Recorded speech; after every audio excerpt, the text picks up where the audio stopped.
Hey friends, Stephen Covey in his book 7 Habits of Highly Effective People talks about an emotional bank account, which is a metaphor for the amount of trust that has been built in a relationship. We make deposits in that emotional bank account by being respectful, honest, and keeping our commitments. This way, the reserve of trust in our emotional bank account goes up, and I could call upon that trust many times if I need to. I could even make mistakes, but because that reserve of trust is so high that it would compensate for my mistakes. My communication may not always be clear, but you would get my meaning anyway. But consider the other way around. If I treat you with disrespect, betray your trust, and not keep my commitments with you, in that case, my emotional bank account with you gets exhausted. And then the trust level in our relationship is very low. So I would have to be very careful of everything that I have to say to you. Many families are filled with it, many relationships are filled with it. Stephen Covey talks about 6 ways through which we could make deposits in an emotional bank account. First is understanding the individual. It is important to realize that what we consider as a deposit might even be perceived as a withdrawal by another person. By understanding others, I know what is it that I could do that would be interpreted as a deposit in our emotional bank account. For example, you may be working on a high priority project of yours when your 6-year-old son interrupts you with something that may be trivial to you but is of high value to him.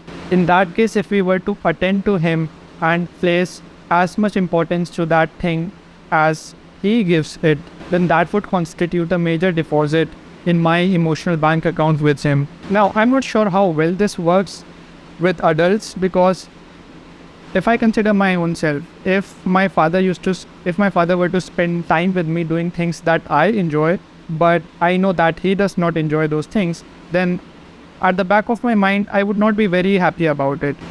But I think this works very well with young children. So if you were to spend time with them doing things that they enjoy, then that would make for good deposits in your emotional bank account with them, and you could always draw upon that reserve later on. What is important to your child should be as important to you as much the child is important to you. The mistake we sometimes make is we project our own autobiographies onto them.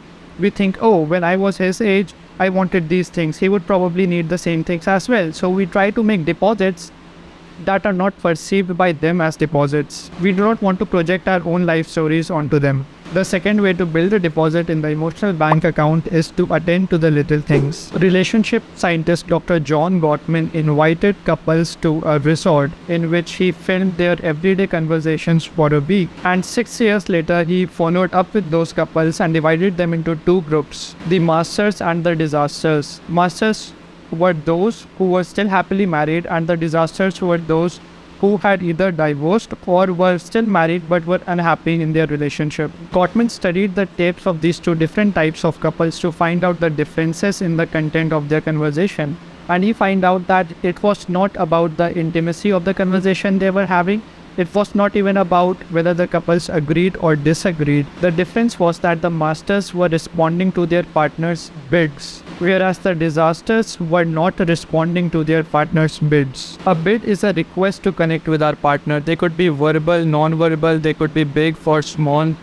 They could take the form of an expression, a physical outreach. They could be funny, serious, or sexual in nature. For example, your partner might start talking to you about their work or their plans for the weekend. These are examples of obvious bids in which our partner is trying to connect with us. An example of a subtle bid would be, let us say our partner is working at something that is taxing his mind, then he might let out an exasperated sigh. Even that is a bid for connection. In this case, we would want to reach out to them and ask them, hey, what are they up to? Bids are often subtle because we are afraid to be vulnerable. It is very scary to say to our partner, hey, I want to connect with you.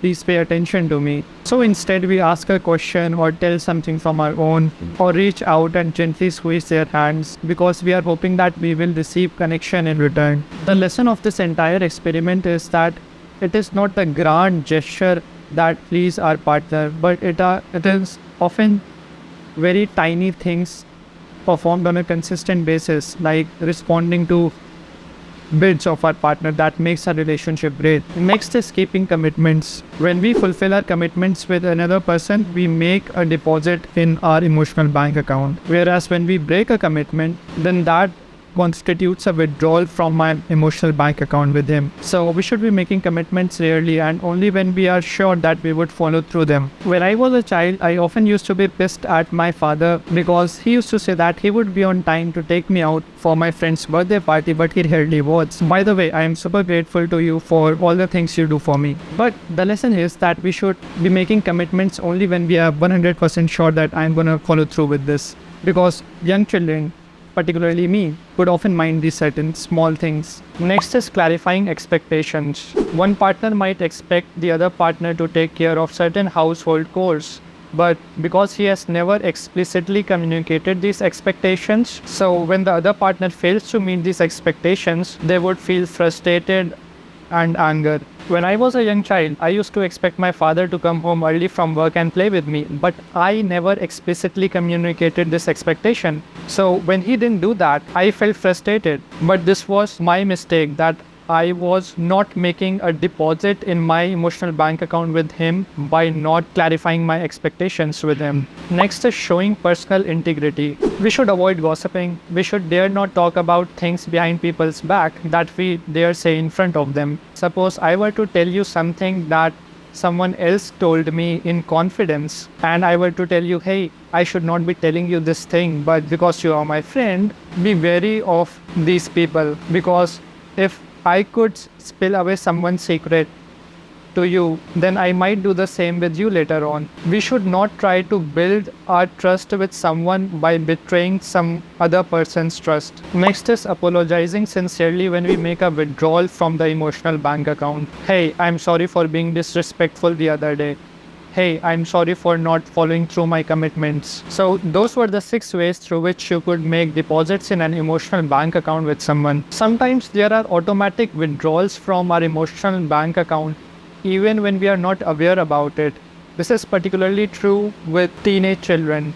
Let us say if I have a teenage son and the usual conversation I have with him every day is clean your room, button down your shirt, take out the trash, go get a haircut, and don't forget to take out the garbage. If the only conversation I have with him is this mechanical, then over time, my emotional bank account with him would be exhausted. Now suppose the son is in the process of making some important decision in his life, then he might not be open to our counsel because my emotional bank account with him is exhausted. The trust level is so low and our communication is so mechanical that he would simply not be open to me. We need to have a positive balance in our emotional bank account to be able to talk about these things. And probably the most important deposit we could make in our emotional bank account is to listen.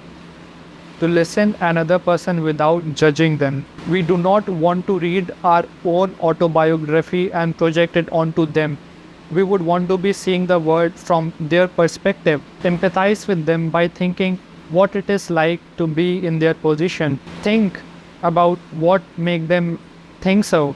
You could even repeat back to them about their concerns and ask if you understood them and if there is more to it. There was this parent who complained to the author about, hey, I've been trying to understand my son, but he just doesn't listen to me. And the author was like, hey, let me just get this right.